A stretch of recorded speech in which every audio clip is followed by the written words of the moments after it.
Matahari pagi bersinar lembut di antara celah-celah dedaunan.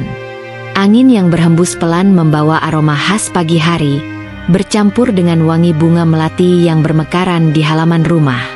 Di sebuah rumah sederhana yang terletak di pinggiran kota, seorang wanita muda tengah bersiap-siap di dapur.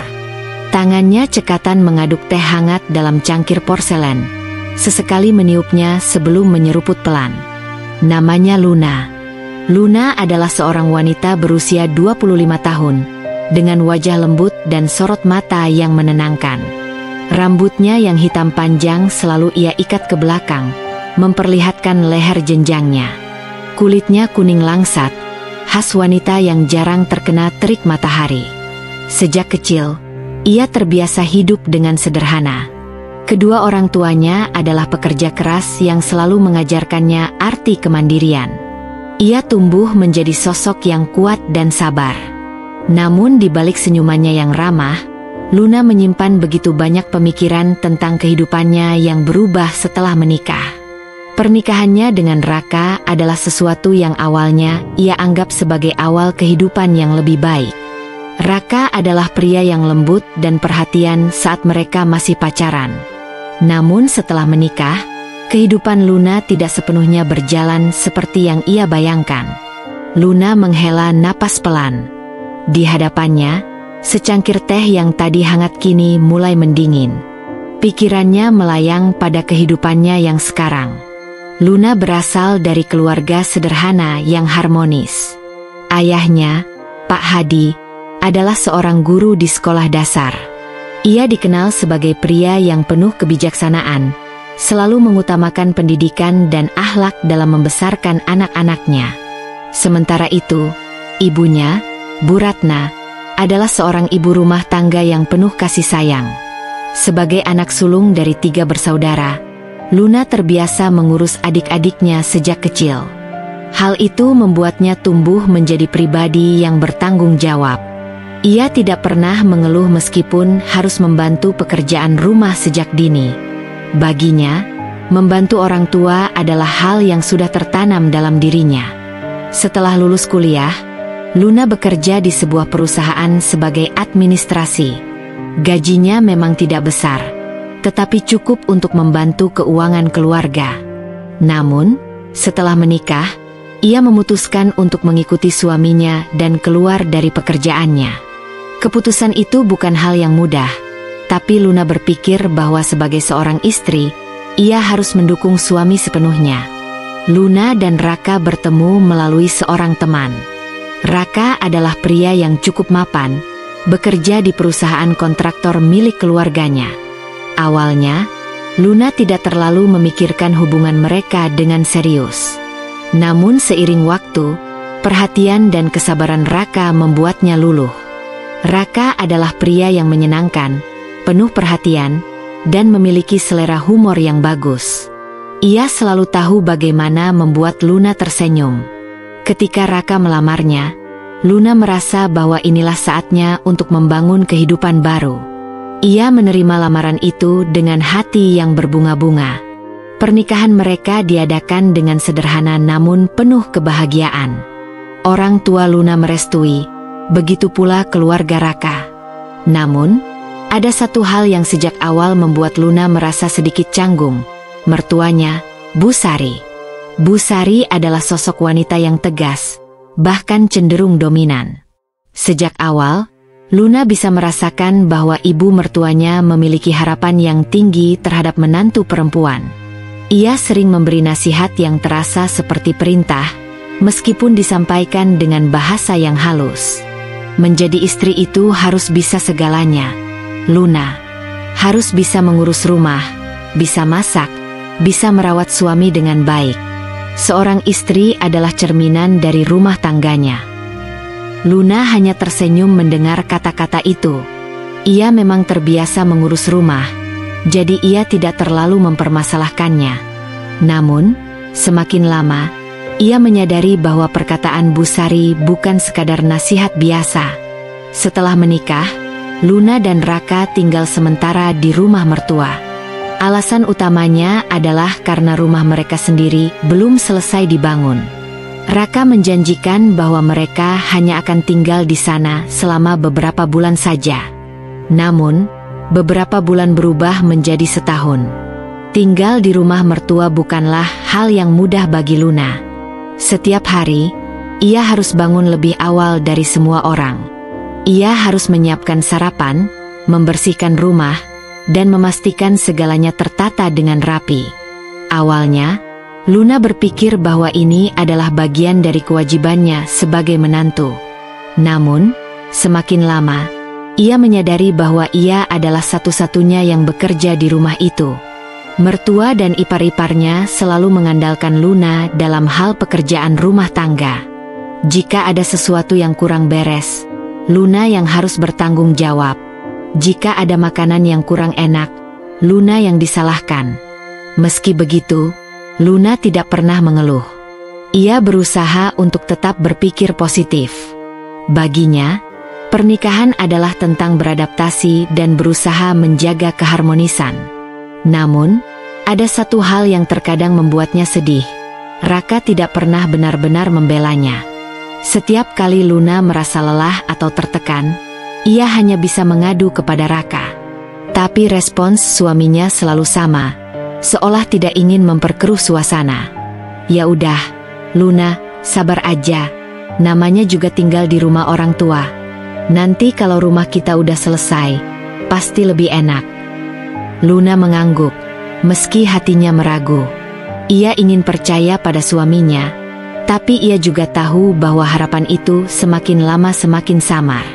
Hari Raya Idul Fitri adalah momen yang paling ditunggu-tunggu oleh semua orang. Suasana rumah semakin ramai dengan persiapan menyambut hari kemenangan. Di rumah mertua, persiapan Lebaran selalu dilakukan dengan meriah. Dari mulai membersihkan rumah, memasak hidangan khas Lebaran, hingga menata ruang tamu untuk menyambut tamu yang akan datang. Bagi Luna, ini adalah Idul Fitri pertamanya setelah menikah. Ia ingin merayakannya dengan penuh kebahagiaan. Namun jauh di lubuk hatinya, ia merasakan kegelisahan yang tidak bisa ia ungkapkan. Ia tahu bahwa di rumah ini, tugasnya tidak akan berhenti bahkan di hari Lebaran sekalipun. Malam semakin larut, tetapi rumah mertuanya masih dipenuhi dengan aktivitas. Aroma kue kering yang baru saja matang menguar dari dapur, bercampur dengan wangi rendang yang tengah dimasak di atas kompor. Luna masih sibuk di dapur, mengenakan celemek lusuh yang sudah ia pakai sejak sore. Tangannya terasa pegal setelah berjam-jam menggiling bumbu dan mengaduk adonan, tapi ia tetap bertahan. Hari ini adalah malam takbiran, malam yang seharusnya penuh dengan kebahagiaan dan kebersamaan. Tapi bagi Luna, malam ini terasa lebih melelahkan dari biasanya. Di ruang tengah, mertua dan ipar-iparnya tampak sibuk berbincang. Gelak tawa mereka terdengar hingga ke dapur, namun tak ada satupun dari mereka yang tergerak untuk membantunya. Sesekali, Bu Sari, mertuanya, berjalan ke dapur untuk memeriksa hasil kerja Luna, memberikan instruksi tanpa sedikit pun menyentuh peralatan dapur. Kue nastarnya jangan terlalu kecil, Luna. Nanti kurang cantik di toples.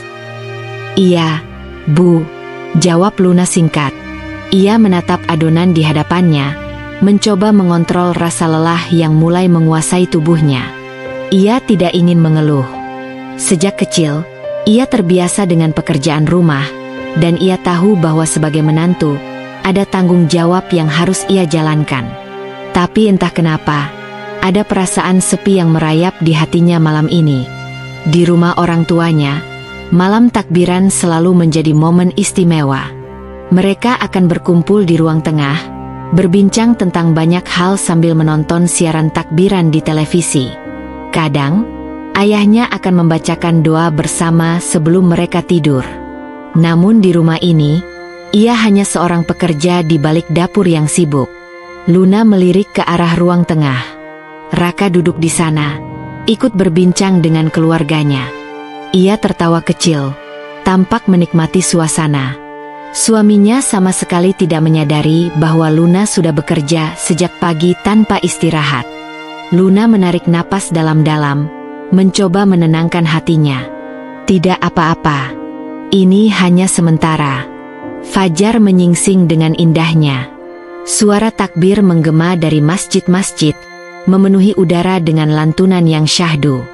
Luna bangun lebih awal dari siapapun di rumah ini. Seperti biasa, ia langsung menuju dapur, memastikan semua hidangan yang disiapkan semalam sudah tersaji dengan rapi di meja makan. Ketupat, opor ayam, rendang, dan aneka kue tersusun dengan cantik. Setelah itu, ia bergegas ke kamar mandi, ingin bersiap untuk salat Idul Fitri. Ia ingin merasakan momen sakral ini dengan khusyuk, seperti yang biasa ia lakukan bersama keluarganya.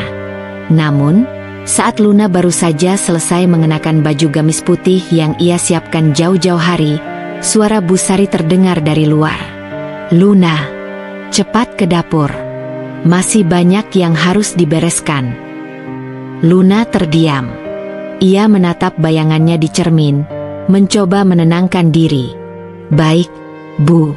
Saya ke sana." Dengan langkah berat, ia melepas mukena yang baru saja ia kenakan.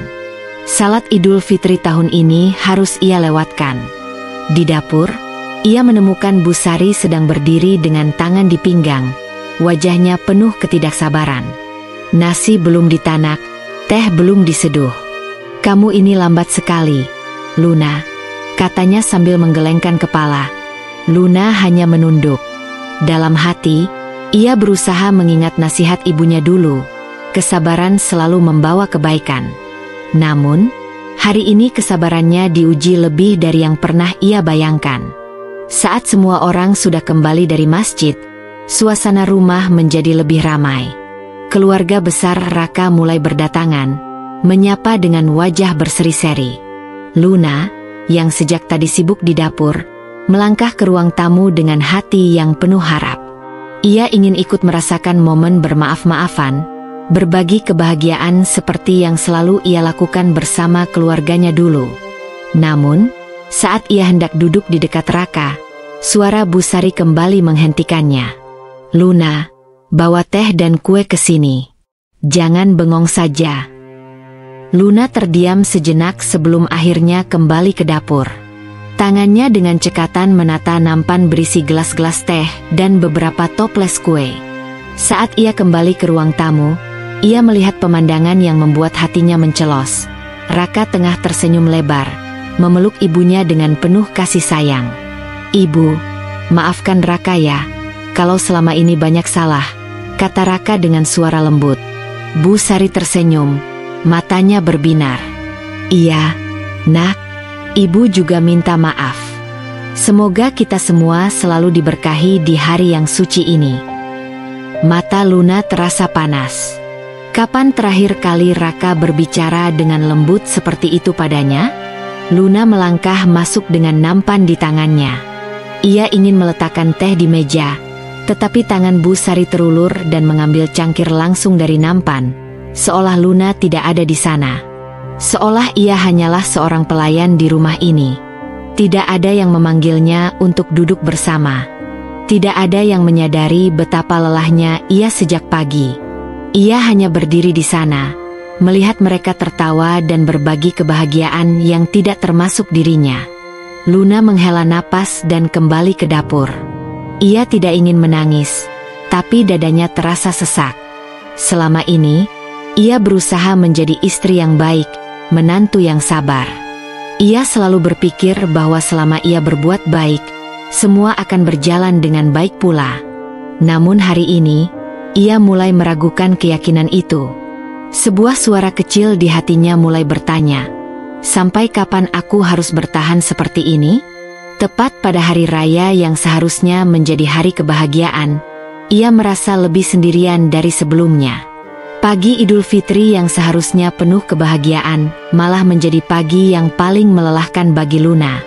Setelah memastikan semua makanan siap tersaji di meja makan, ia berpindah ke dapur untuk mencuci peralatan memasak yang menumpuk. Tangannya yang lembut kini terasa kasar. Kulitnya mulai perih akibat sering terkena air dan sabun cuci piring. Di ruang tamu, suara tawa dan perbincangan terus bergema.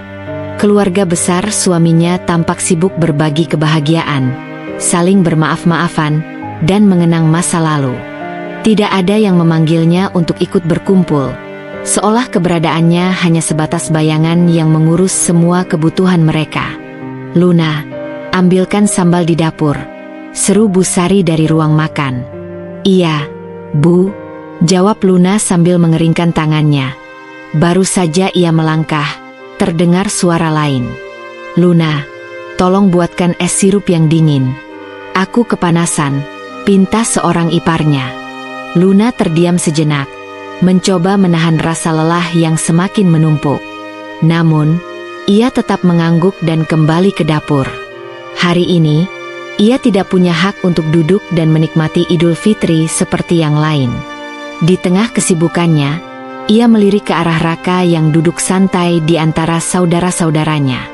Senyum lebar menghiasi wajah suaminya, seolah tidak ada yang salah dengan semua ini. Apakah ia tidak melihat? Apakah ia tidak sadar bahwa istrinya diperlakukan seperti pembantu di rumahnya sendiri? Tapi Luna tidak berani bertanya. Luna terus berlari-lari kecil antara dapur dan ruang tamu.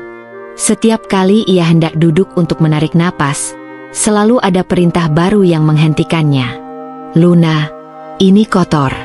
Tolong bersihkan meja makannya," ujar Bu Sari setelah mereka selesai makan. "Luna, ambilkan piring baru. Piring yang ini masih basah," kata salah satu iparnya. "Luna, tolong siapkan toples kue di ruang tamu. Tamu sebentar lagi datang," suara lain terdengar. Tidak ada yang membantu. Tidak ada yang peduli apakah ia lelah atau tidak. Ia hanya bisa menjalankan perintah seperti seorang pembantu yang bekerja tanpa gaji. Ketika akhirnya semua hidangan beres dan rumah sudah rapi kembali, Luna berpikir ia bisa duduk sebentar. Namun belum sempat ia meregangkan punggungnya yang terasa kaku, Bu Sari kembali berbicara. "Luna, kamu belum salat, kan? Ya sudah, nanti saja kalau semua pekerjaan selesai." Luna tertegun. Ia tidak menyangka bahwa bahkan ibadahnya pun tidak dianggap penting. "Hari raya ini kok sibuk urus dapur terus sih, Bu? Luna kan juga mau ibadah," ujar Raka tiba-tiba. Luna menoleh, hatinya sedikit hangat melihat suaminya akhirnya berbicara. Namun harapannya sirna seketika ketika Bu Sari hanya tertawa kecil. "Ah, Raka, kamu ini, Luna kan memang harus membantu. Lagi pula, salat bisa nanti, makanan buat tamu lebih penting sekarang." Dan Raka hanya diam, kembali tertawa bersama keluarganya. Luna menunduk. Jadi bahkan suaminya pun tidak akan membelanya. Siang bergulir, tamu-tamu mulai berdatangan. Luna masih berada di dapur, memastikan makanan tetap hangat, minuman selalu tersedia, dan toples kue tetap penuh. Tidak ada satupun anggota keluarga yang bertanya apakah ia sudah makan. Tidak ada yang menawarinya duduk atau mengajaknya berbincang. Ia mulai merasa seperti orang asing di rumah suaminya sendiri. Apakah ini yang disebut rumah? Sejak menikah dengan Raka, ia selalu berusaha menjadi menantu yang baik. Ia selalu berusaha menyenangkan hati mertuanya, mencoba menyesuaikan diri dengan kebiasaan keluarga ini. Tapi hari ini, ia menyadari satu hal yang pahit. Tidak peduli seberapa keras ia berusaha, ia tetaplah orang luar di mata mereka. Luna menarik napas dalam, menahan air mata yang menggenang di pelupuk matanya. Ia tidak ingin menangis pada hari raya. Tapi untuk pertama kalinya, ia mulai bertanya-tanya, apakah ia benar-benar bahagia dalam pernikahan ini? Menjelang sore, tamu-tamu mulai berkurang. Luna berpikir bahwa akhirnya ia bisa beristirahat sejenak. Namun, ketika ia hendak duduk di sofa, Bu Sari memanggilnya lagi. "Luna, cuci semua piring dan gelas. Jangan biarkan menumpuk." Luna menggigit bibirnya. Tangannya sudah bergetar karena lelah. Punggungnya nyeri karena berdiri terlalu lama. Tapi ia tetap menuju dapur tanpa suara. Namun, kali ini, perasaannya berbeda. Ada sesuatu di dalam dirinya yang mulai retak. Saat ia berdiri di wastafel mencuci tumpukan piring yang menggunung, air mata akhirnya jatuh. Ia tidak sanggup lagi menahannya. Tidak ada yang melihatnya menangis. Tidak ada yang peduli. Dan saat itu, Luna sadar satu hal. Ia tidak bisa terus seperti ini. Entah bagaimana, entah kapan, ia tahu bahwa suatu hari nanti, ia harus membuat pilihan. Sebab jika ia terus bertahan dalam situasi seperti ini, lama-kelamaan ia akan kehilangan dirinya sendiri. Sore itu, setelah seharian sibuk melayani keluarga besar Raka tanpa istirahat sedikit pun, Luna akhirnya berhasil menyelesaikan semua pekerjaan di dapur. Tubuhnya lelah, punggungnya terasa pegal, dan matanya mulai terasa berat karena kurang tidur. Namun, sebelum ia sempat bernapas lega, suara nyaring Bu Sari kembali memanggilnya dari ruang tamu. "Luna, sini sebentar." Luna menelan ludah, menarik napas panjang, lalu berjalan menuju ruang tamu dengan langkah hati-hati. Ketika ia tiba di sana, semua anggota keluarga besar Raka masih berkumpul, tertawa, dan bercanda sambil menikmati hidangan yang, ironisnya, ia sendiri belum sempat mencicipinya. "Apa, Bu?" tanyanya lembut. Bu Sari memandangnya dari ujung kepala hingga kaki dengan tatapan yang sulit diartikan. Kemudian, ia tersenyum, senyum yang terasa begitu menusuk. "Kamu ini menantu perempuan, kan?" katanya dengan nada yang sengaja dibuat tinggi agar semua orang bisa mendengar. "Menantu itu tugasnya melayani, bukan duduk santai. Sudah, cepat ambilkan teh hangat untuk ibu-ibu di sini." Ruangan itu mendadak sunyi.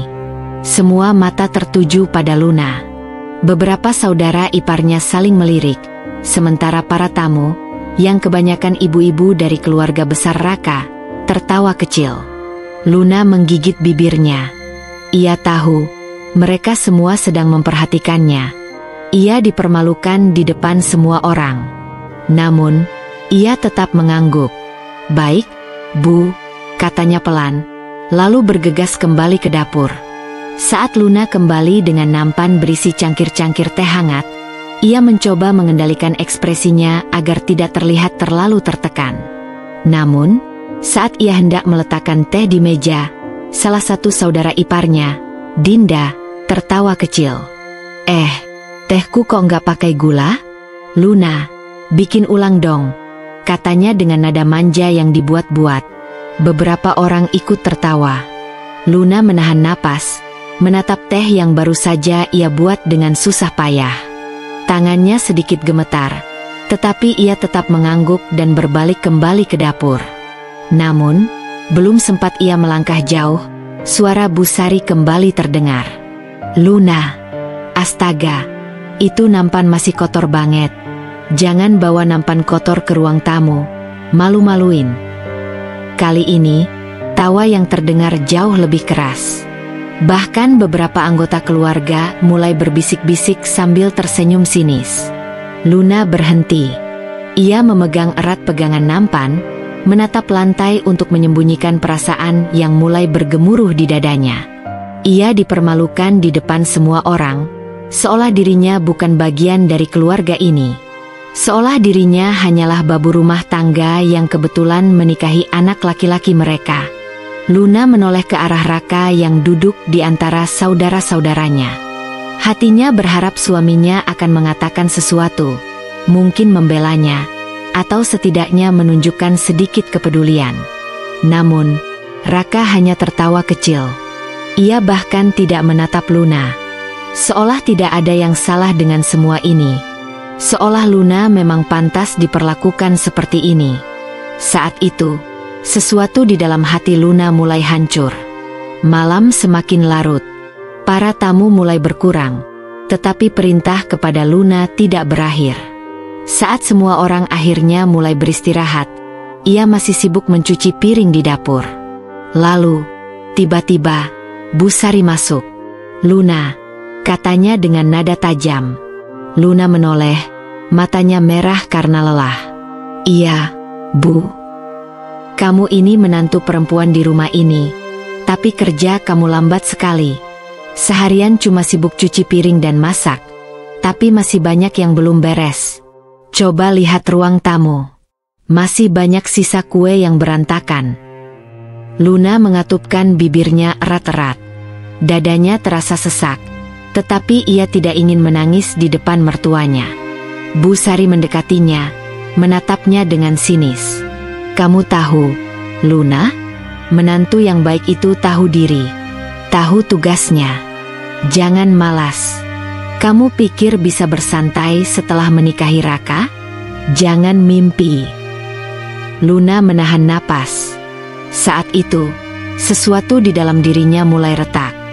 Semua rasa sakit yang ia pendam sejak pagi, semua penghinaan yang ia terima, semua tatapan meremehkan dari keluarga besar ini, semuanya menumpuk dalam dadanya. Lalu, tanpa sadar, ia menggenggam erat lep yang ada di tangannya. Dan untuk pertama kalinya, ia menatap langsung ke mata mertuanya. Saya sudah berusaha seharian, Bu, katanya pelan, suaranya bergetar. Tapi tidak ada satupun dari kalian yang menganggap saya sebagai bagian dari keluarga ini. Ruangan mendadak sunyi. Bu Sari mengangkat alisnya, seolah tidak percaya mendengar Luna berani berbicara seperti itu. Apa maksud kamu, Luna? Luna menggigit bibirnya, tetapi kali ini, ia tidak menunduk. Saya capek, Bu. Seharian saya kerja tanpa istirahat, tapi yang saya dapat cuma hinaan. Wajah Bu Sari berubah merah padam. Kamu menantang saya. Saya hanya bilang apa yang saya rasakan, Bu, kata Luna. Suaranya mulai lebih mantap. Seketika itu juga, suara langkah kaki terdengar di belakang mereka. Raka, ada apa ini? Tanyanya, mengerutkan kening melihat wajah ibunya yang marah. Bu Sari langsung menunjuk Luna.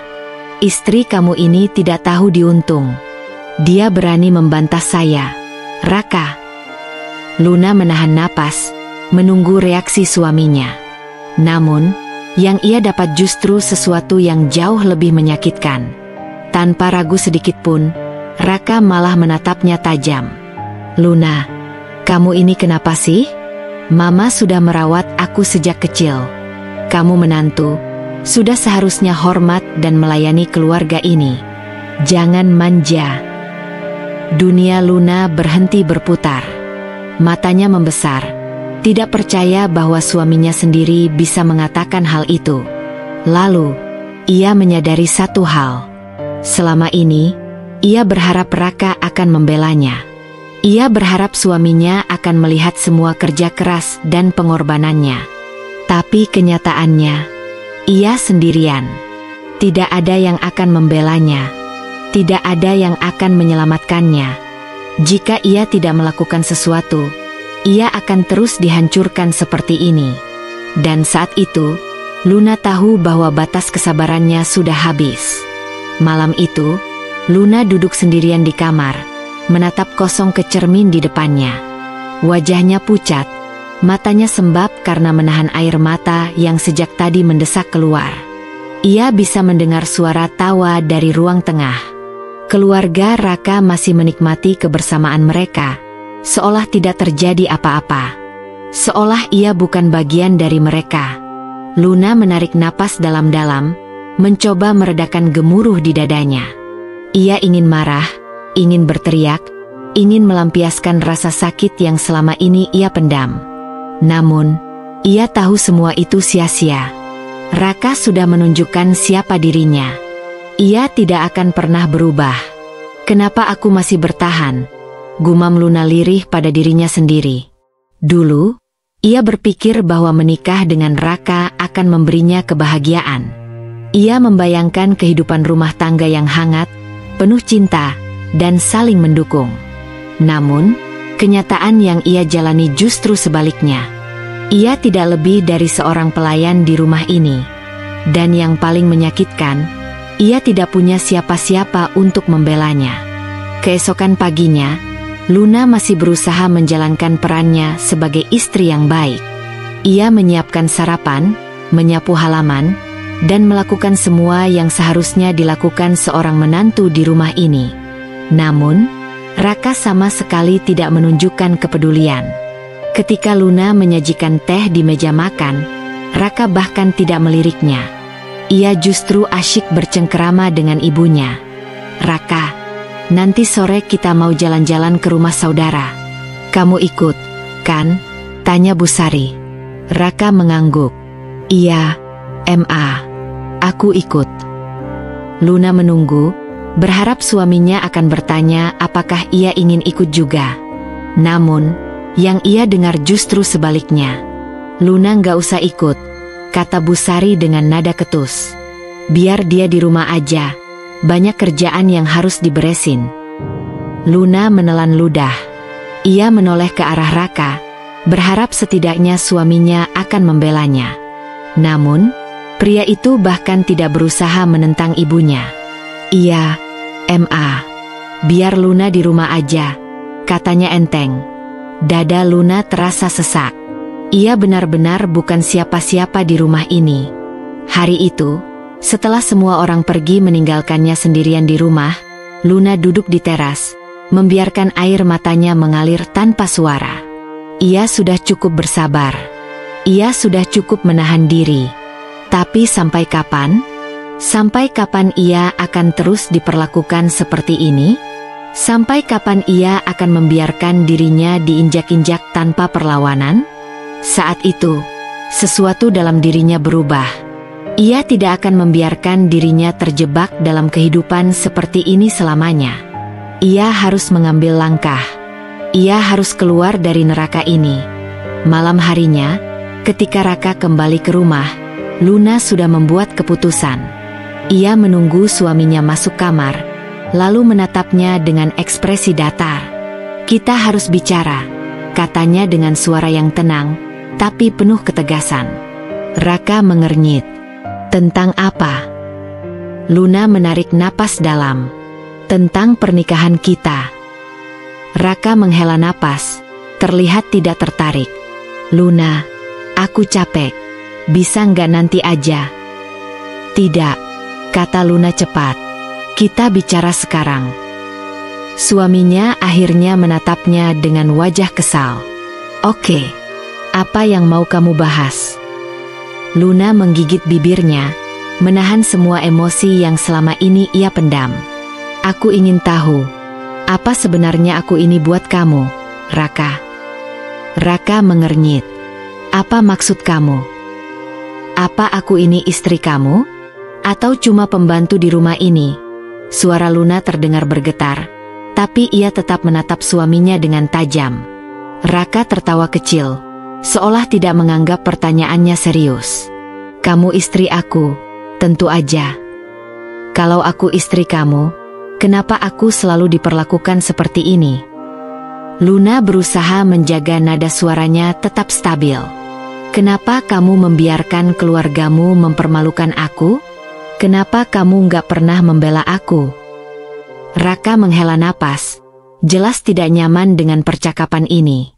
"Luna, kamu terlalu sensitif." Luna terkekeh, tetapi tawanya penuh kepahitan. "Sensitif? Kamu tahu, Raka, aku sudah bersabar selama ini. Aku sudah mencoba menerima semua perlakuan buruk dari keluargamu. Aku berharap kamu akan berubah, bahwa kamu akan melihat aku sebagai istrimu, bukan hanya sebagai menantu yang harus melayani keluargamu." Luna menatap Raka lurus-lurus. "Tapi sekarang aku sadar, kamu nggak akan pernah berubah." Wajah Raka menegang. "Luna, kamu ngomong apa sih?" "Aku mau pergi," kata Luna tegas. Ruangan itu mendadak sunyi. "Apa?" "Aku mau pergi dari rumah ini, Raka," ulangnya. "Aku nggak bisa lagi hidup seperti ini. Aku bukan boneka yang bisa kalian perlakukan seenaknya." Raka tertawa sinis. "Kamu mau kemana? Balik ke rumah orang tua kamu? Jangan mimpi. Mereka juga nggak akan menerima kamu kembali." Luna menatapnya tanpa gentar. "Aku akan cari jalanku sendiri." Raka terdiam. Wajahnya menunjukkan ketidakpercayaan. Lalu, tiba-tiba, amarahnya meledak. "Kamu ini istri yang gak tahu diuntung," bentaknya. "Aku udah kasih kamu tempat tinggal, makanan, kehidupan yang layak, dan kamu malah mau pergi." Luna menatapnya dengan dingin. "Apa yang kamu kasih ke aku, Raka? Rumah? Makanan? Semua itu nggak berarti kalau aku diperlakukan seperti sampah." Raka mendengus kesal. "Ya sudah, pergilah. Lihat aja nanti, kamu bakal nyesel." Luna menarik napas panjang. Ia sudah siap dengan segala kemungkinan. Tapi satu hal yang pasti, ia tidak akan menyesal meninggalkan neraka ini. Luna melangkah keluar dari rumah itu dengan perasaan campur aduk. Malam sudah larut, angin dingin berhembus menerpa wajahnya, tetapi hatinya justru terasa panas. Ia membawa satu koper kecil berisi beberapa pakaian dan barang penting. Tidak ada yang menghentikannya, tidak ada yang memanggil namanya. Ia bahkan tidak menoleh ke belakang. Kakinya terus melangkah, menjauh dari rumah yang selama ini menjadi penjara baginya. Hanya ada satu pikiran di benaknya. Aku harus memulai hidup baru. Tetapi, kemana? Rumah orang tuanya bukan pilihan. Ayah dan ibunya sudah lama menganggapnya tidak ada sejak ia memilih menikah dengan Raka, meskipun tanpa restu mereka. Luna tahu, jika ia pulang dalam keadaan seperti ini, ia hanya akan mendapat cemoohan dan kata-kata pedas. Ia berhenti di tepi jalan, merapatkan jaketnya, mencoba mengatur napas. Tidak ada rumah, tidak ada tempat tujuan, tidak ada siapapun yang bisa ia andalkan. Aku sendirian. Sadar akan hal itu, dadanya terasa semakin sesak. Tapi ia menepis rasa takut itu. Aku lebih baik sendirian daripada hidup di rumah itu lagi. Dengan tangan yang gemetar, Luna mengambil ponselnya dan mulai mencari kontak seseorang. Satu-satunya orang yang mungkin masih peduli padanya. Tari, sahabatnya sejak kuliah. Mereka sudah lama tidak bertemu karena setelah menikah, Luna seperti tenggelam dalam kehidupannya sendiri. Tapi jika ada seseorang yang mungkin bisa menerimanya saat ini, itu hanya Tari. Jari-jarinya ragu sebelum akhirnya menekan tombol panggil. Nada sambung berbunyi. Sekali, dua kali. Lalu suara Tari terdengar, sedikit mengantuk. "Halo, Luna? Kamu baik-baik saja?" Suara lembut itu membuat Luna hampir menangis. "Tari, bolehkah aku datang ke tempatmu?" Tari tinggal di apartemen kecil di pusat kota. Ketika Luna sampai di sana, sahabatnya sudah menunggunya di depan pintu, mengenakan piyama dan jaket tipis. Begitu melihat wajah Luna yang lelah dan mata yang sembab, Tari langsung menariknya ke dalam pelukan. "Luna, apa yang terjadi?" tanyanya penuh kekhawatiran. Luna tidak langsung menjawab. Ia hanya berdiri di sana, merasakan kehangatan sahabatnya, sesuatu yang sudah lama tidak ia rasakan. Baru setelah beberapa saat, dengan suara bergetar, ia berkata, "Aku meninggalkan Raka." Tari menghela napas panjang, lalu menuntun Luna masuk ke dalam apartemen. Ia tidak bertanya lebih jauh, hanya membiarkan Luna duduk di sofa, memberikan segelas air, dan menunggunya tenang. "Aku nggak tahu harus kemana lagi," Luna akhirnya berkata setelah beberapa menit berlalu. Tari mengangguk. "Kamu bisa tinggal di sini selama yang kamu mau. Jangan pikirkan apapun dulu, istirahat saja malam ini." Luna menggenggam tangan sahabatnya, merasa terharu. "Terima kasih, Tari." Malam itu, untuk pertama kalinya setelah sekian lama, Luna tidur dengan perasaan lebih tenang. Namun, ia tahu bahwa tantangan sebenarnya baru saja dimulai. Keesokan paginya, Luna terbangun dengan puluhan panggilan tak terjawab di ponselnya. "Raka." Dadanya langsung berdebar saat melihat namanya muncul di layar. Ia tidak ingin menjawab. Ia tidak ingin mendengar suara pria itu lagi. Tetapi ia tahu, cepat atau lambat, ia harus menghadapi kenyataan. Dengan tangan gemetar, ia membuka pesan yang ditinggalkan Raka. "Luna, kamu mau lari kemana? Jangan harap kamu bisa lepas dari aku begitu saja. Kalau kamu berpikir bisa hidup tanpa aku, kamu salah besar. Kembali sekarang, atau aku akan membuat hidupmu lebih sulit."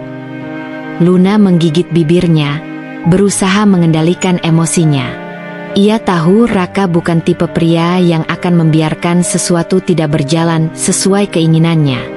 Jika selama ini Raka tidak pernah peduli padanya, kenapa sekarang ia bersikap seolah kehilangan sesuatu yang berharga? Tari, yang baru keluar dari kamar, melihat ekspresi wajah Luna dan langsung tahu ada sesuatu yang tidak beres. "Ada apa?" tanyanya pelan. Luna menunjukkan ponselnya. Tari membaca pesan-pesan itu dengan alis berkerut. "Orang ini benar-benar brengsek," gerutunya. "Kamu gak perlu takut, Luna. Kamu sudah keluar dari sana. Dia gak punya hak untuk menekan kamu lagi." Luna mengangguk, meski dalam hatinya masih ada ketakutan yang tersisa. "Aku harus cari pekerjaan, Tari," katanya akhirnya. "Aku gak mau selamanya bergantung pada orang lain." Tari tersenyum. "Aku bisa bantu. Aku punya kenalan yang mungkin bisa mencarikan sesuatu untukmu." Luna menatapnya penuh harapan. Untuk pertama kalinya dalam waktu yang lama, ia merasa memiliki kendali atas hidupnya sendiri. Hari-hari berlalu dengan cepat. Dengan bantuan Tari, Luna berhasil mendapatkan pekerjaan di sebuah butik kecil sebagai asisten penjualan. Gajinya memang tidak besar, tetapi cukup untuk membuatnya merasa lebih mandiri. Namun, satu hal yang tidak pernah berhenti adalah gangguan dari Raka. Pesan-pesannya semakin kasar. Panggilan teleponnya semakin sering. Bahkan, suatu hari, ia datang ke butik tempat Luna bekerja, mencoba membuat keributan. "Luna, kita harus bicara," katanya dengan nada mengancam. Luna, yang saat itu sedang melayani pelanggan, terkejut melihatnya. "Aku sedang bekerja, Raka. Pergilah," katanya dengan suara tenang, meski tangannya gemetar. Raka tertawa sinis. "Sejak kapan kamu berani melawan aku? Hah?" Suasana di dalam butik menjadi tegang. Pemilik butik, seorang wanita parubaya bernama Bu Ratna, segera menghampiri mereka. "Maaf, Pak. Kalau Anda mau bicara dengan Luna, silakan di luar. Jangan mengganggu pelanggan kami." Raka menatap Luna dengan tajam. "Ini belum selesai," katanya sebelum pergi. Luna menarik napas lega, tetapi ia tahu ini hanya permulaan. Raka tidak akan berhenti sampai ia mendapatkan apa yang diinginkannya. Dan Luna harus bersiap menghadapi apapun yang akan terjadi selanjutnya. Luna berpikir bahwa keluar dari rumah Raka adalah awal kebebasannya. Namun, kenyataan berbicara lain.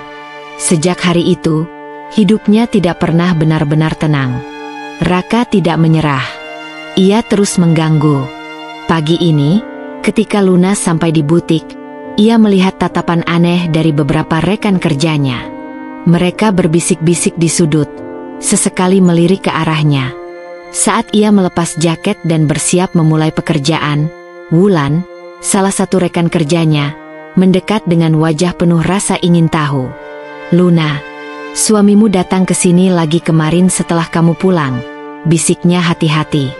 Luna menegang. Apa yang dia lakukan? Wulan ragu sejenak sebelum menjawab. Dia bilang, "Kamu pergi dari rumah karena kamu berselingkuh. Katanya kamu wanita nggak tahu diri yang tega meninggalkan suami demi pria lain." Darah Luna berdesir.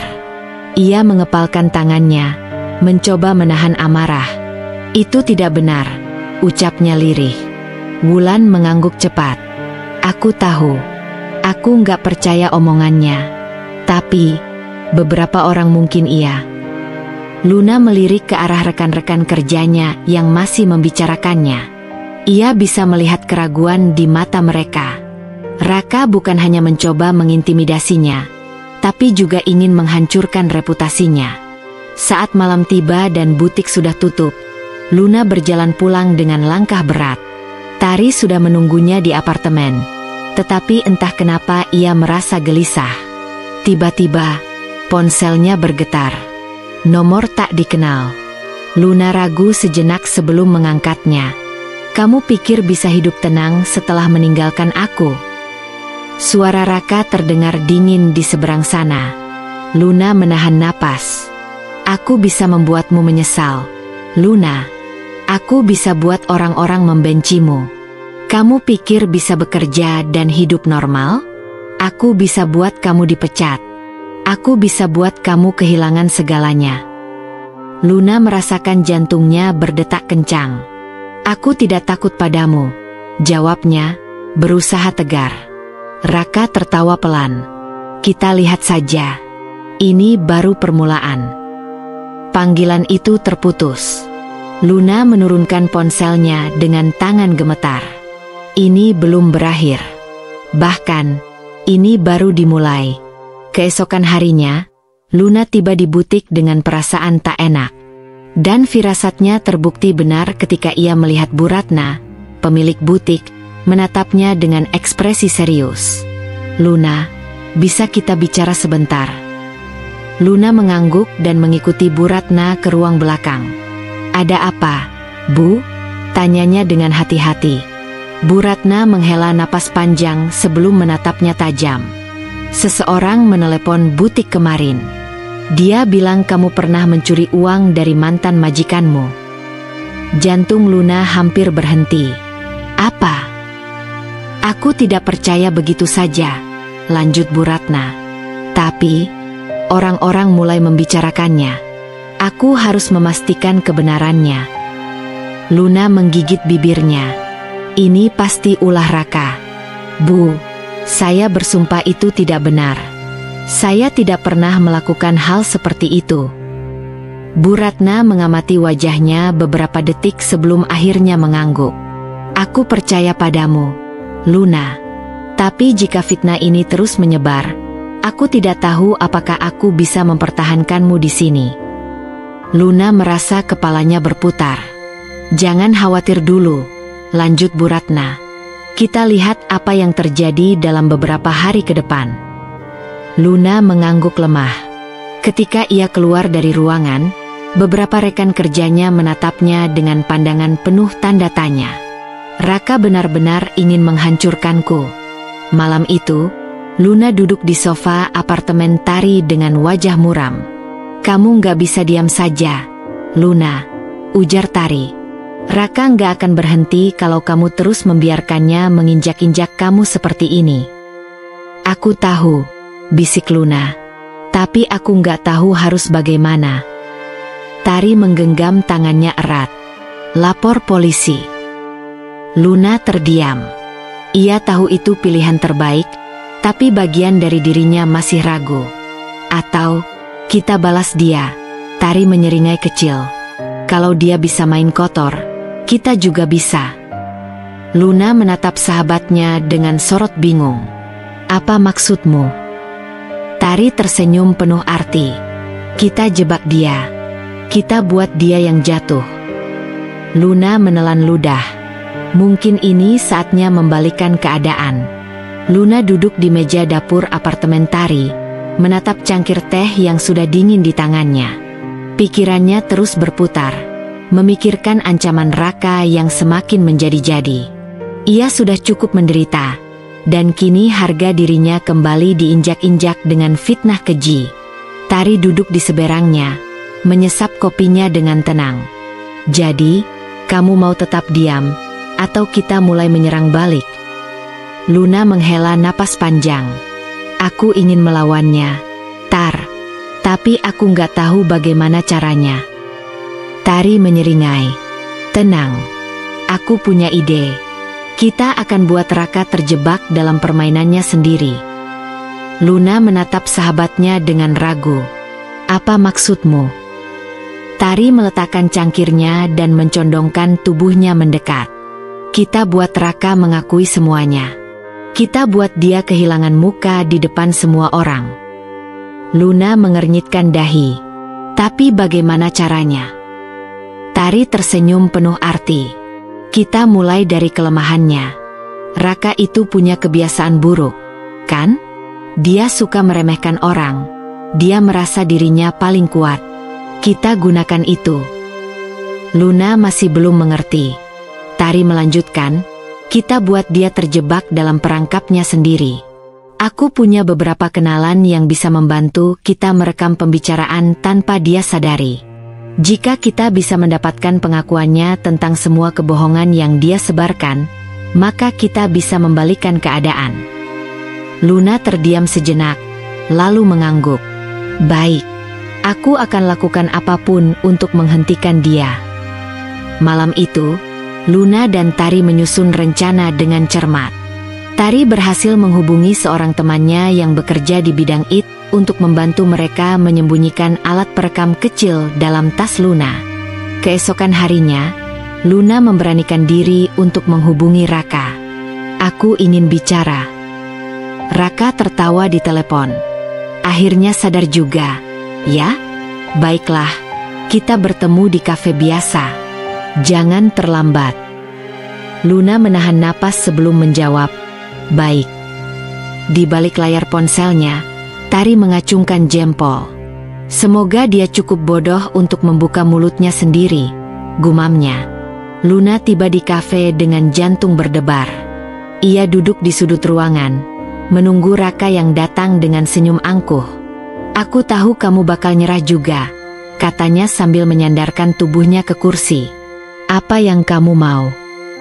Luna menatapnya dalam-dalam. Kenapa kamu melakukan ini, Raka? Kenapa kamu ingin menghancurkanku? Raka tertawa sinis. Karena aku bisa. Kamu pikir kamu bisa lari dari aku dan hidup dengan tenang? Aku hanya ingin memastikan kamu tidak bisa berdiri lagi tanpa aku. Luna menelan ludah, mencoba menahan emosinya. Jadi semua fitnah yang kamu sebarkan itu memang sengaja kamu lakukan? Raka mengangkat bahunya. Ya. Dan lihat, itu berhasil, kan? Semua orang mulai meragukanmu. Luna menundukkan kepala, pura-pura pasrah. Sementara itu, alat perekam di dalam tasnya menangkap setiap kata-kata Raka dengan jelas. Aku cuma ingin kamu tahu, Luna, lanjut Raka. Aku bisa lebih kejam lagi kalau aku mau. Jadi kalau kamu berpikir untuk melawan, jangan harap kamu menang. Luna menggenggam tangannya erat di bawah meja. Kita lihat siapa yang menang, Raka. Malam itu, Luna dan Tari mendengarkan kembali rekaman itu berulang kali. Suara Raka yang arogan terdengar begitu jelas. Ini bukti yang kita butuhkan, ujar Tari bersemangat. Dengan ini, kita bisa membersihkan namamu dan membuatnya jatuh. Luna mengangguk. Sekarang tinggal bagaimana kita menggunakannya. Tari tersenyum penuh arti. Serahkan padaku. Aku tahu cara yang paling tepat. Malam itu, Luna duduk di kamarnya yang kecil, di apartemen milik Tari.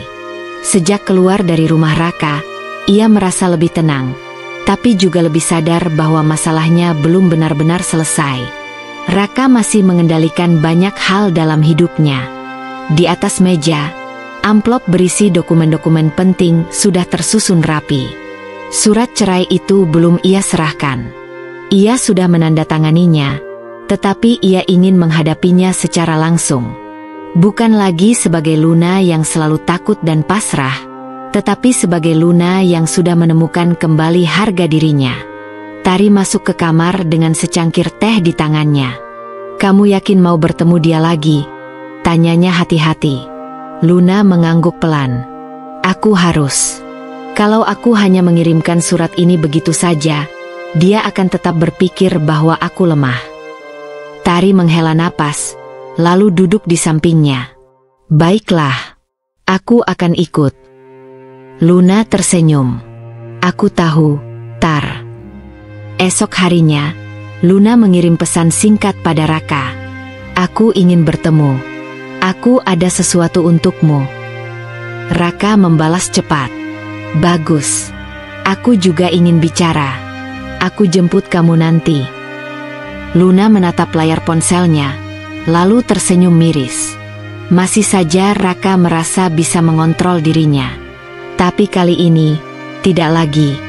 Tepat pukul 7 malam, sebuah mobil hitam berhenti di depan apartemen Tari.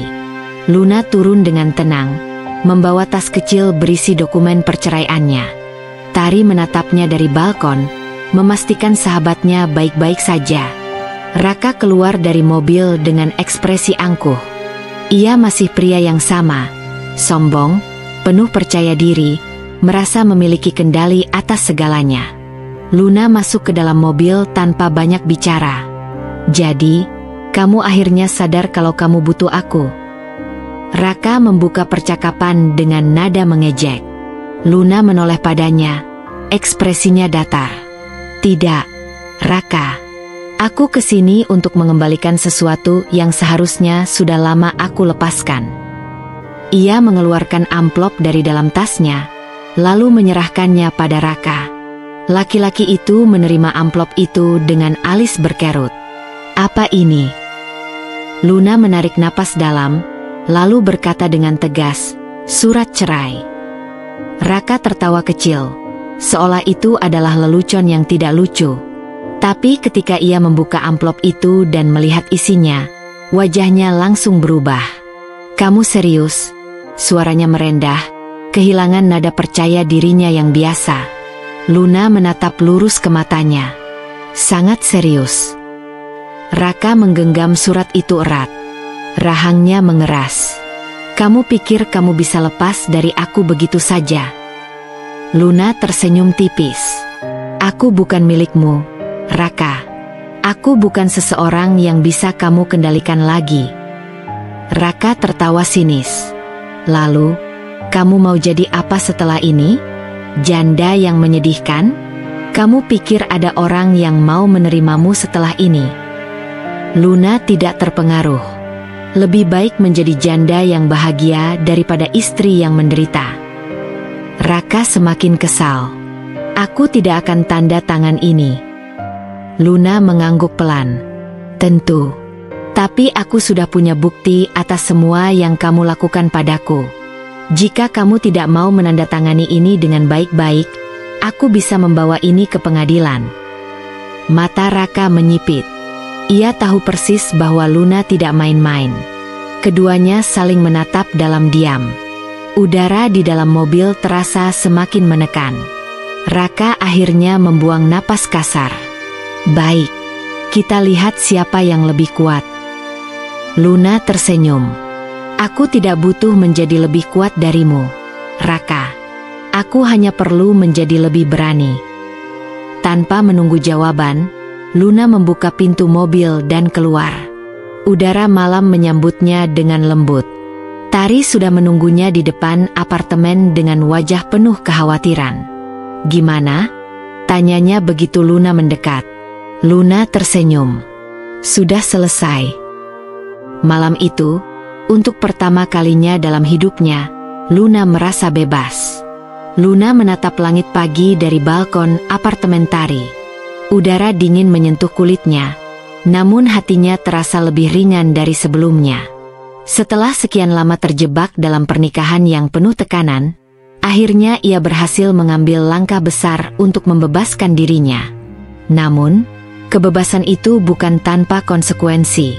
Ponselnya terus bergetar sejak tadi malam. Panggilan tak terjawab dari Raka, pesan-pesan penuh ancaman, bahkan beberapa pesan dari keluarga mertuanya yang menyalahkannya. Jangan kira kau bisa pergi begitu saja, Luna. Kau mempermalukan keluarga kami. Kau benar-benar wanita tak tahu diri. Luna menarik napas dalam dan mematikan ponselnya. Ia tidak ingin pikirannya kembali kacau hanya karena kata-kata mereka. Tari keluar dari dalam apartemen, membawa 2 cangkir kopi. Kamu yakin gak mau blokir nomor mereka? Tanyanya sambil menyerahkan secangkir kopi pada Luna. Luna tersenyum tipis. Aku akan melakukannya. Aku hanya ingin melihat seberapa jauh mereka akan berusaha menghancurkanku. Tari menghela napas. Jangan biarkan mereka merusak ketenanganmu lagi. Luna menyesap kopinya perlahan. Ia tahu Tari benar. Tapi ia juga tahu bahwa pertempuran ini belum selesai. Beberapa hari berlalu, dan Luna mulai membiasakan diri dengan hidup tanpa Raka. Ia kembali bekerja di sebuah perusahaan desain interior, sesuatu yang dulu ia tinggalkan karena pernikahannya. Rasanya menyenangkan bisa kembali berkarya, memiliki kendali atas hidupnya sendiri. Namun, masalah baru mulai muncul. Suatu pagi, ketika Luna baru sampai di kantor, ia mendapati beberapa rekan kerjanya berbisik-bisik sambil sesekali melirik ke arahnya. Ia mencoba mengabaikannya, tetapi begitu ia duduk di mejanya, seorang rekan kerja, Rani, menghampirinya dengan wajah penuh simpati. "Luna, aku nggak tahu gimana ngomongnya, tapi..." Rani menyerahkan ponselnya pada Luna. Luna menerima ponsel itu dan membaca isi layar. Sebuah postingan di media sosial menampilkan fotonya dengan tulisan, "Wanita tak tahu diri, meninggalkan suami demi mencari kebebasan. Janda tak tahu malu." Jantungnya berdegup kencang. Itu jelas ulah Raka atau keluarganya. Tari, yang baru saja datang ke kantor, langsung melihat ekspresi Luna dan mendekatinya. "Ada apa?" Luna menyerahkan ponsel itu tanpa berkata apa-apa. Tari membaca postingan itu, lalu mendecakkan lidahnya. "Brengsek. Ini jelas kerjaan Raka." Luna menelan ludah. "Aku harus melakukan sesuatu." Malam itu, Luna tidak bisa tidur. Ia duduk di meja kerjanya, menatap layar laptopnya. Jika Raka berpikir ia bisa menghancurkan hidupnya dengan cara ini, maka ia salah. Ia membuka email dan mulai mengetik surat pengaduan ke pengacara yang pernah direkomendasikan Tari. "Saya ingin melaporkan pencemaran nama baik yang dilakukan oleh mantan suami saya." Tapi sebelum ia sempat mengirimkan email itu, ponselnya kembali bergetar. Nomor tak dikenal. Luna ragu sejenak, tetapi akhirnya mengangkatnya. Suara di seberang terdengar berat dan dingin. "Luna, kita perlu bicara." Itu suara Raka. Luna mengepalkan tangannya. "Kita sudah selesai bicara, Raka. Kau pikir ini akan berakhir begitu saja?" Suaranya terdengar marah. "Kau mempermalukanku, dan kau pikir aku akan diam?" Luna menahan napas. "Aku tidak melakukan apapun selain mengambil kembali hidupku." Raka tertawa sinis. "Kau pikir kau bisa lepas dariku semudah itu? Kau harus tahu, Luna, aku tidak pernah kehilangan." Luna mengepalkan tangannya lebih erat. "Maka kali ini, kau harus belajar bagaimana rasanya." Lalu ia menutup telepon itu. Tari, yang berdiri di ambang pintu, menatapnya dengan khawatir. "Dia tidak akan berhenti, ya?" Luna menggeleng pelan. "Tidak. Tapi aku juga tidak akan mundur." Malam itu, Luna menekan tombol "kirim" pada emailnya. Jika Raka ingin perang, maka Luna siap menghadapinya. Luna tidak pernah berpikir bahwa dirinya akan merasakan cinta lagi. Setelah semua luka yang ditorehkan Raka, hatinya terasa mati rasa. Baginya, pria hanyalah sumber penderitaan. Namun, hidup selalu punya caranya sendiri untuk memberikan kejutan. Pagi itu, Luna berangkat ke kantor dengan kepala penuh kekhawatiran. Gugatan hukumnya terhadap Raka sudah diproses, tetapi tekanan sosial yang ia hadapi belum juga mereda. Meskipun ia berusaha mengabaikan komentar sinis orang-orang, tetap saja ada perasaan sesak di dadanya. Saat ia menyeberangi jalan untuk menuju kantornya, sebuah mobil sedan hitam melaju dengan kecepatan tinggi. Luna tidak sempat bereaksi. Namun, sebelum tubuhnya sempat terpental, seseorang menariknya dengan cepat ke pinggir jalan. "Astaga, kau tidak apa-apa." Suara itu terdengar dalam dan tegas. Luna mendongak dan menemukan sepasang mata tajam menatapnya dengan khawatir. Seorang pria berpostur tegap, mengenakan kemeja biru navy yang terlihat mahal, berdiri di hadapannya. Aku baik-baik saja. Luna tergagap, masih terkejut dengan kejadian barusan. Pria itu menghela napas lega. Kau harus lebih hati-hati. Jalanan di sini cukup berbahaya. Luna mengangguk pelan. Terima kasih, kalau bukan karena Anda, mungkin saya sudah. Pria itu tersenyum tipis. Tidak perlu berterima kasih. Itu sudah tugas saya sebagai polisi. Luna tertegun. Polisi? Pria itu mengulurkan tangan. Aku Damar, komisaris polisi di distrik ini. Luna tidak menyangka bahwa pertemuan itu hanyalah awal dari sesuatu yang lebih besar. Setelah insiden tersebut, Damar menawarkan untuk mengantarnya ke kantor. Awalnya, Luna ragu, tetapi melihat sikapnya yang sopan dan profesional, ia akhirnya setuju. Di dalam mobil, mereka mengobrol singkat. Kau bekerja di mana? Tanya Damar sambil melirik Luna sekilas. Di sebuah perusahaan desain interior, jawab Luna. Damar mengangguk. Menarik. Kau pasti punya selera yang bagus. Luna tersenyum tipis. Aku hanya melakukan apa yang kusukai. Aku suka orang yang bekerja dengan passion, ucap Damar. Luna hanya tersenyum samar, tetapi hatinya terasa aneh. Ada sesuatu dalam cara Damar berbicara yang membuatnya merasa nyaman. Ketika mereka sampai di depan kantornya, Luna hendak turun, tetapi Damar menahan tangannya.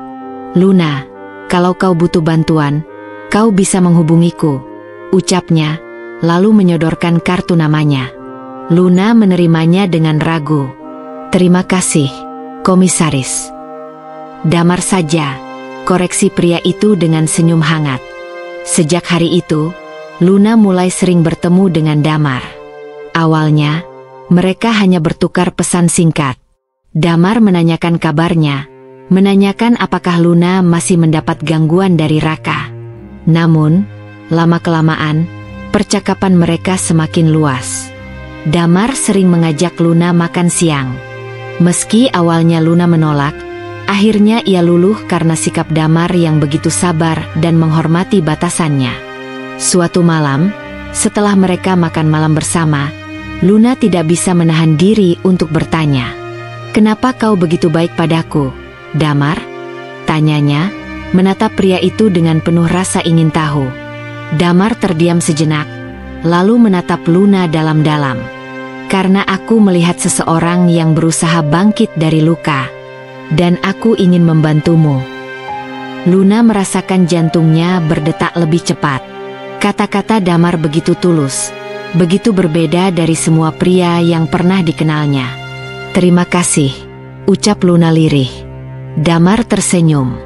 Aku hanya ingin kau tahu bahwa tidak semua pria itu buruk, Luna. Luna tersenyum kecil. Mungkin, untuk pertama kalinya setelah sekian lama, ia ingin percaya lagi pada cinta. Hubungan Luna dan Damar berkembang perlahan, tanpa paksaan. Damar tidak pernah menuntut lebih dari yang bisa Luna berikan. Ia selalu ada, tetapi tidak pernah mendesak. Luna mulai merasakan ketenangan setiap kali bersama Damar. Pria itu bukan hanya kaya dan tampan, tetapi juga memiliki hati yang tulus. Namun, luka masa lalu masih menghantui Luna. Suatu malam, ketika mereka sedang berjalan di taman, Damar menggenggam tangan Luna dengan lembut. Luna, bolehkah aku bertanya sesuatu? Luna menoleh. Apa itu? Damar menghela napas. Jika suatu hari aku ingin lebih dari sekadar teman, apakah kau akan memberi aku kesempatan? Luna terdiam. Jantungnya berdetak lebih cepat. Ia tahu Damar bukan seperti Raka. Ia tahu pria ini benar-benar ingin menjaganya. Setelah sekian lama, akhirnya Luna bisa menjawab dengan jujur. Aku tidak tahu apakah aku sudah siap, Damar, ucapnya pelan. Tapi, aku ingin mencoba. Damar tersenyum hangat. Itu sudah lebih dari cukup untukku. Luna merasa hatinya menghangat. Untuk pertama kalinya, ia merasa ada seseorang yang benar-benar ingin mencintainya dengan cara yang benar. Dan mungkin, kali ini, ia bisa bahagia. Sejak malam itu, hubungan Luna dan Damar perlahan tumbuh menjadi sesuatu yang lebih dalam. Damar selalu ada untuk Luna, bukan hanya sebagai teman, tetapi sebagai seseorang yang benar-benar ingin melindungi dan mencintainya. Luna, yang awalnya ragu untuk membuka hatinya kembali, mulai merasakan ketenangan setiap kali bersama pria itu. Tidak ada tekanan, tidak ada rasa takut seperti yang ia alami dulu saat bersama Raka. Bersama Damar, Luna merasa dihargai. Namun, perjalanan menuju kebahagiaan tidak pernah mudah. Hubungan mereka mulai menjadi perbincangan di lingkungan Luna. Banyak yang membicarakan bagaimana Luna, seorang wanita yang baru saja bercerai, bisa dengan cepat menarik perhatian pria mapan seperti Damar. Kau lihat Luna? Dia bahkan belum lama cerai, tapi sudah menempel ke polisi kaya. Bisik-bisik itu terdengar di kantor. Luna hanya bisa menghela napas. Ia sudah terbiasa dengan omongan orang, tapi tetap saja, ada perasaan sesak yang mengganggunya. Damar menyadari kegelisahan itu. Suatu malam, saat mereka makan malam bersama, ia bertanya, "Kau terlihat tidak nyaman. Ada sesuatu yang mengganggumu?" Luna menggigit bibirnya. Orang-orang mulai membicarakan kita. Damar menatapnya dengan lembut. "Apakah itu mengganggumu?" Luna menggeleng pelan. "Aku hanya takut. Aku tidak ingin mengalami kesalahan yang sama seperti dulu." Damar menggenggam tangan Luna. "Aku tidak peduli dengan apa yang mereka katakan, Luna. Yang penting adalah perasaan kita berdua." Luna menatap Damar, dan untuk pertama kalinya, ia merasa yakin bahwa pria ini benar-benar tulus mencintainya. Suatu hari, Damar mengajak Luna ke sebuah restoran mewah. Luna awalnya tidak menyangka apa-apa. Ia mengira mereka hanya makan malam seperti biasa. Namun, saat hidangan penutup datang, ada sesuatu yang membuatnya terkejut. Di dalam piringnya, terdapat sebuah kotak kecil berwarna biru. Luna menatap Damar dengan mata melebar. "Damar, apa ini?" Damar tersenyum, lalu mengambil kotak itu dan membukanya, memperlihatkan sebuah cincin berlian yang berkilauan di bawah cahaya lampu restoran. "Luna, aku tahu kau butuh waktu untuk menyembuhkan lukamu. Aku tidak akan memaksamu. Tapi aku ingin kau tahu bahwa aku serius. Aku ingin menghabiskan sisa hidupku bersamamu. Maukah kau menikah denganku?" Luna terdiam. Hatinya berdegup kencang. Dulu, ia tidak pernah membayangkan akan menikah lagi. Namun, bersama Damar, ia merasa aman. Ia merasa dicintai dengan cara yang tidak pernah ia rasakan sebelumnya. Air mata menggenang di matanya saat ia mengangguk pelan. "Ya, Damar, aku mau." Restoran itu dipenuhi tepuk tangan dari para pengunjung yang menyaksikan momen romantis mereka. Damar tersenyum lega, lalu menyematkan cincin itu di jari manis Luna. "Terima kasih, Luna. Aku janji akan selalu menjagamu." Luna tersenyum sambil mengusap air matanya.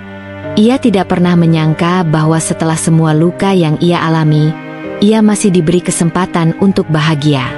Persiapan pernikahan mereka berlangsung lancar, meskipun ada beberapa hambatan yang harus mereka hadapi. Keluarga Damar awalnya ragu menerima Luna. Mereka khawatir Luna hanya menginginkan kekayaan Damar. Namun, setelah melihat ketulusan dan kerja keras Luna, perlahan-lahan mereka mulai menerimanya. Sementara itu, Raka, mantan suami Luna, mendengar kabar pertunangan mereka. "Apa? Luna mau menikah dengan polisi itu?" Raka mendengus marah. Ia tidak bisa menerima kenyataan bahwa wanita yang dulu ia hina kini justru akan menikah dengan pria yang jauh lebih baik darinya. Suatu malam, Raka datang menemui Luna di kantornya. "Kita perlu bicara," katanya dengan nada memaksa. Luna menatapnya tajam. "Tidak ada lagi yang perlu dibicarakan antara kita, Raka. Kau tidak boleh menikah dengan pria itu." Raka mendekat dengan tatapan penuh amarah. "Kau pikir dia benar-benar mencintaimu? Dia hanya kasihan padamu." Luna tersenyum tipis. "Setidaknya, dia memperlakukanku dengan hormat, tidak seperti kau." Raka terdiam. Ia tidak bisa membantah. Luna melanjutkan, "Aku sudah selesai denganmu, Raka. Aku sudah menemukan seseorang yang benar-benar mencintaiku. Jadi, tolong, jangan ganggu hidupku lagi." Raka hanya bisa mengepalkan tangannya, marah karena tahu bahwa ia telah kehilangan Luna selamanya. Hari pernikahan Luna dan Damar akhirnya tiba. Mereka mengadakan pesta sederhana namun elegan di sebuah taman yang indah. Luna mengenakan gaun putih yang anggun, sementara Damar tampil gagah dengan setelan jasnya.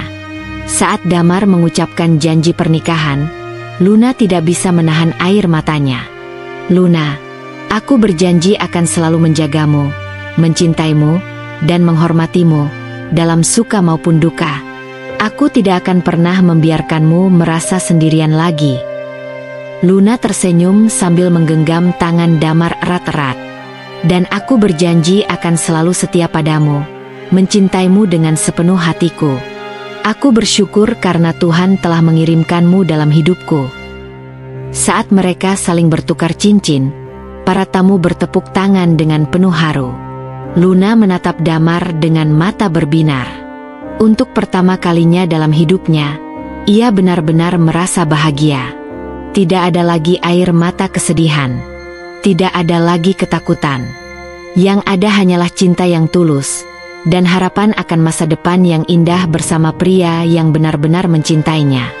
Setelah pernikahannya dengan Damar, Luna merasa hidupnya mulai tertata kembali. Cinta yang diberikan oleh pria itu tidak hanya memberikan ketenangan, tetapi juga rasa aman yang sudah lama hilang dari kehidupannya. Namun, kebahagiaan itu rupanya masih harus melewati ujian. Mantan mertua yang masih mengusik. Suatu pagi, Luna sedang menikmati teh di teras rumah barunya bersama Damar. Matahari pagi bersinar lembut, dan suara burung berkicau menambah kedamaian suasana. Namun, ketenangan itu hancur saat ponselnya berdering. Nama di layar membuat napasnya tertahan. Bu Sari, mantan mertuanya. Ragu-ragu, Luna mengangkat panggilan itu. "Luna, kau benar-benar wanita tak tahu diri. Baru bercerai beberapa bulan, sekarang sudah menikah lagi? Kau kira kau siapa?" Suara Bu Sari terdengar tajam, penuh kemarahan. Luna menggenggam ponselnya erat, berusaha tetap tenang. "Bu, hidupku bukan urusan ibu lagi. Jangan bermimpi bisa hidup tenang, Luna. Aku tidak akan membiarkanmu bahagia setelah apa yang kau lakukan pada anakku." Sebelum Luna sempat membalas, panggilan itu terputus. Damar, yang sedari tadi memperhatikan ekspresi istrinya, langsung bertanya, "Ada apa?" Luna menghela napas berat. "Bu Sari, dia masih saja menyalahkanku."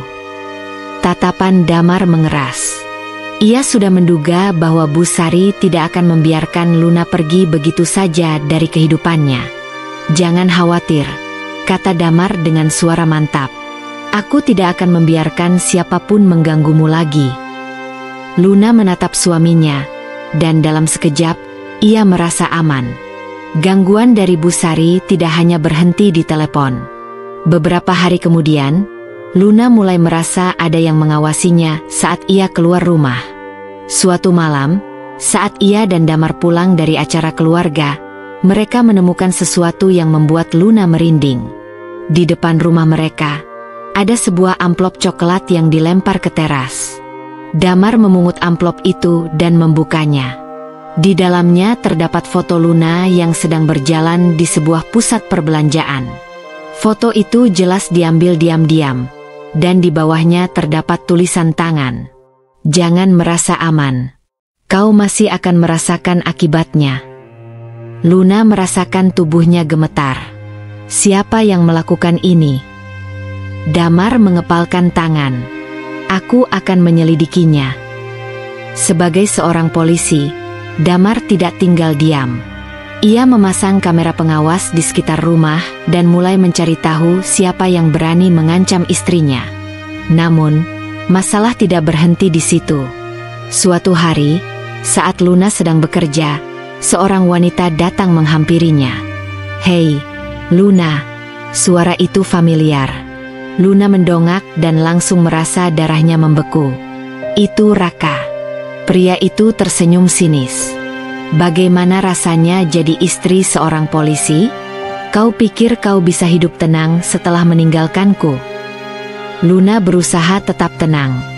"Raka, pergi dari sini. Aku tidak mau ada urusan lagi denganmu." Namun, Raka tertawa dingin. "Kau pikir semudah itu? Ibuku tidak akan tinggal diam. Kau akan menyesal, Luna." Luna merasa kepanikan mulai menyelimuti dirinya.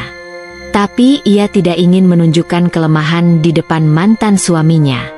"Aku tidak takut padamu, Raka." Raka menatapnya tajam, lalu berbisik, "Kita lihat nanti."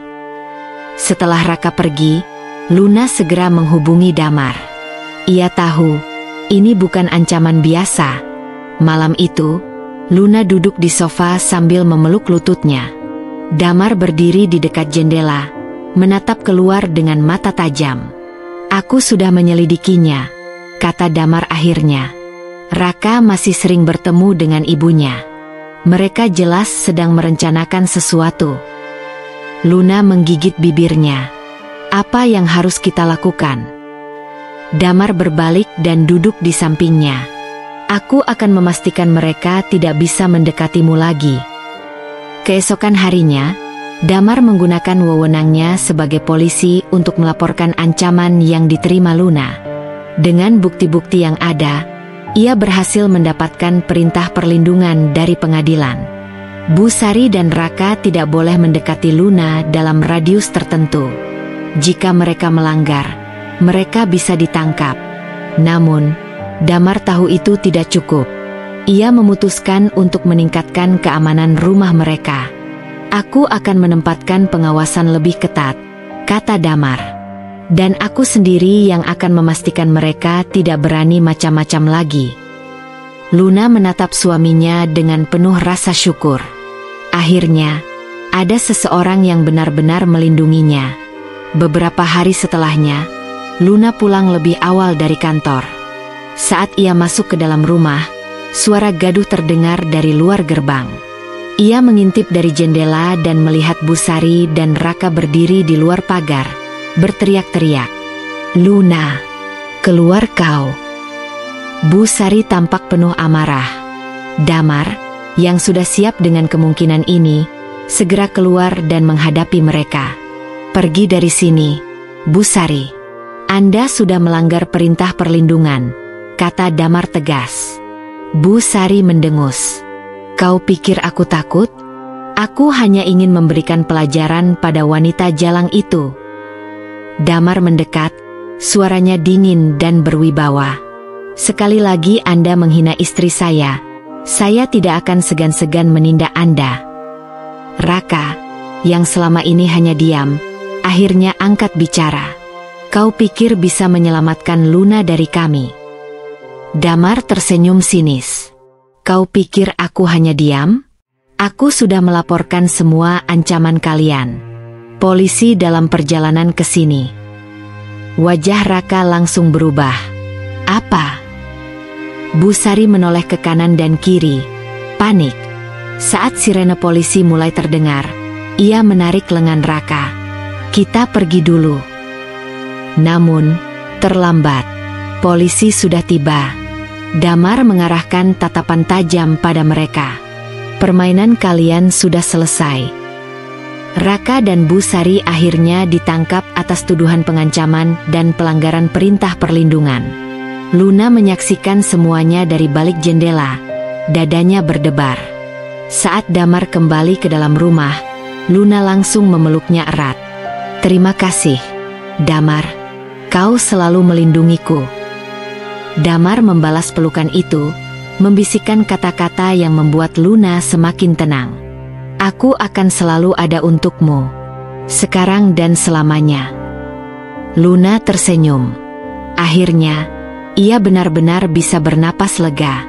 Tidak ada lagi bayang-bayang masa lalu. Tidak ada lagi ketakutan. Kini, ia bisa menikmati hidupnya dengan tenang, bersama pria yang benar-benar mencintainya dan selalu siap melindunginya. Setelah Busari dan Raka ditangkap, kehidupan Luna akhirnya mulai terasa lebih damai. Tak ada lagi bayang-bayang ketakutan yang menghantui setiap langkahnya. Untuk pertama kalinya dalam hidupnya, ia merasa benar-benar aman. Namun, perjalanan menuju kebahagiaan tidak selalu mulus. Ada luka yang harus sembuh, ada kepercayaan diri yang harus dibangun kembali. Luna mulai fokus pada dirinya sendiri. Ia kembali mencurahkan waktunya untuk pekerjaan, menemukan kembali semangat yang dulu sempat pudar karena trauma masa lalunya. Damar, seperti biasa, selalu ada di sisinya. Setiap kali ia merasa ragu atau cemas, Damar hadir dengan ketenangan dan kasih sayangnya. "Luna, kau tidak perlu merasa sendiri lagi," kata Damar suatu malam saat mereka duduk berdua di balkon rumah mereka. "Aku di sini, dan aku akan selalu di sini." Luna menatap pria itu, mata beningnya berkilat dalam cahaya lampu taman. "Aku tahu," katanya lirih, tapi penuh keyakinan. Damar tersenyum dan meraih tangannya. "Lalu, kapan kau mau berbulan madu denganku?" tanyanya dengan nada menggoda. Luna tertawa kecil. Setelah semua yang terjadi, mereka memang belum sempat menikmati waktu hanya berdua. "Kau mau kemana?" tanya Luna, penasaran. "Aku bisa membawamu kemanapun yang kau mau," jawab Damar, "asal kau bahagia." Luna menghela napas lega. "Aku sudah bahagia, Damar." Dan ia benar-benar bersungguh-sungguh. Meskipun kebahagiaan mulai menyelimuti hidupnya, Luna tahu ada hal-hal yang tidak bisa begitu saja dihapus dari ingatan. Kadang, bayangan masa lalu datang di saat yang tak terduga. Suatu hari, ia berjalan melewati sebuah kafe dan tanpa sengaja melihat sepasang suami istri duduk bersama anak kecil mereka. Pria itu membelai lembut kepala istrinya, sementara sang anak tertawa riang. Hatinya tiba-tiba terasa berat. Ia teringat dulu pernah membayangkan akan memiliki kehidupan seperti itu bersama Raka, sebelum semuanya berubah menjadi mimpi buruk. Damar, yang menyadari perubahan ekspresi istrinya, menggenggam tangannya erat. "Kau baik-baik saja?" tanyanya pelan. Luna mengangguk. "Aku hanya teringat sesuatu, tapi tidak apa-apa." Damar tidak mendesak. Ia hanya mempererat genggamannya, meyakinkan Luna bahwa ia ada di sana. Dan itu cukup. Akhir dari Raka dan Busari. Beberapa bulan setelah kejadian penangkapan itu, Luna menerima kabar bahwa Raka dan Busari telah dijatuhi hukuman. Raka dipenjara atas kasus pengancaman dan kekerasan dalam rumah tangga. Sementara Busari, yang terbukti terlibat dalam berbagai upaya mengganggu kehidupan Luna, juga mendapat hukuman percobaan serta wajib menjalani konseling kejiwaan. Luna mengira ia akan merasa puas mendengar kabar itu. Tapi anehnya, yang ia rasakan justru kelegaan. Mereka telah menerima balasan atas perbuatan mereka. Dan sekarang, ia benar-benar bisa melangkah tanpa harus menoleh ke belakang. Luna kini berdiri di titik yang tak pernah ia bayangkan sebelumnya. Tempat di mana ia merasa kuat, dicintai, dan dihargai. Hidup bersama Damar adalah anugerah. Mereka bukan pasangan yang sempurna, tapi mereka selalu saling mendukung dan tumbuh bersama. Dan akhirnya, pada suatu sore yang cerah, Luna berdiri di balkon rumah mereka, menikmati angin sepau-sepau yang membawa ketenangan. Damar menghampirinya dari belakang dan memeluknya erat. Hari ini indah, ya? Katanya. Luna mengangguk. Iya, sangat indah. Dan untuk pertama kalinya dalam hidupnya, Luna tahu bahwa kebahagiaan ini adalah miliknya. Bahwa ia layak mendapatkan cinta yang tulus. Bahwa akhirnya, ia benar-benar bebas. Kisah Luna mengajarkan kita bahwa tidak ada yang lebih berharga daripada kebahagiaan dan ketenangan diri sendiri.